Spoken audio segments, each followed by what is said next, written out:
ఒక women pregnant అయినప్పుడు అందరూ తన ఫుడ్ గురించి కేర్ తీసుకుంటారు, కానీ టీత్ గురించి ఎవరూ పట్టించుకోరు. చాలా మంది ప్రెగ్నెన్సీ టైంలో అసలు డెంటల్ ట్రీట్మెంటే చేయించుకోకూడదు అని అనుకుంటారు. ప్రెగ్నెన్సీ టైంలో ఉమెన్ బాడీలో చాలా హార్మోనల్ చేంజెస్ అవుతాయి. ఆ హార్మోనల్ చేంజెస్ వల్ల గమ్స్ చాలా సెన్సిటివ్గా అయిపోవడం చూస్తూ ఉంటాం. ఇలా ఏదైనా డెంటల్ ప్రాబ్లం ఉన్నప్పుడు మీరు ట్రీట్మెంట్ చేయించుకోకపోతే కనుక మదర్కి పెయిన్ అండ్ స్ట్రెస్ ఎక్కువగా పెరిగిపోతుంది. ఫస్ట్ ట్రైమిస్టర్ అంటే first to third month of the ప్రెగ్నెన్సీలో డెంటల్ ట్రీట్మెంట్ ఎందుకు చేయించుకోకూడదు అని అంటే అప్పుడే బేబీ ఆర్గాన్స్ ఫామ్ అవడం స్టార్ట్ అవుతూ ఉంటాయి.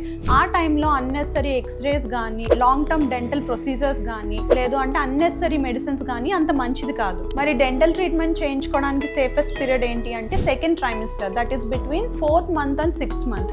ఈ మంత్లో ఏంటంటే బేబీ స్టేబుల్గా ఉంటుంది అండ్ మదర్ కూడా కొంచెం డెంటల్ చైర్లో కూర్చొని ట్రీట్మెంట్ చేయించుకోగలుగుతారు. లాస్ట్ ట్రైమిస్టర్ అంటే 7th to 9th మంత్ అప్పుడు బేబీ వెయిట్ హెవీగా అవడం వల్ల మదర్ కంఫర్టబుల్గా కూర్చోలేరు డెంటల్ చైర్లో. So then we usually don't plan any dental treatments. So మీరు మీ ప్రెగ్నెన్సీలో ఇలాంటి డెంటల్ ఇష్యూస్ ఏమీ ఫేస్ చేయకుండా ఉండాలి అని అంటే before you plan your pregnancy please do come to the dental visit so that you can have a happy pregnancy. Because అమ్మ హెల్త్ సేఫ్గా ఉంటేనే బేబీ హెల్త్ కూడా సేఫ్గా ఉంటుంది.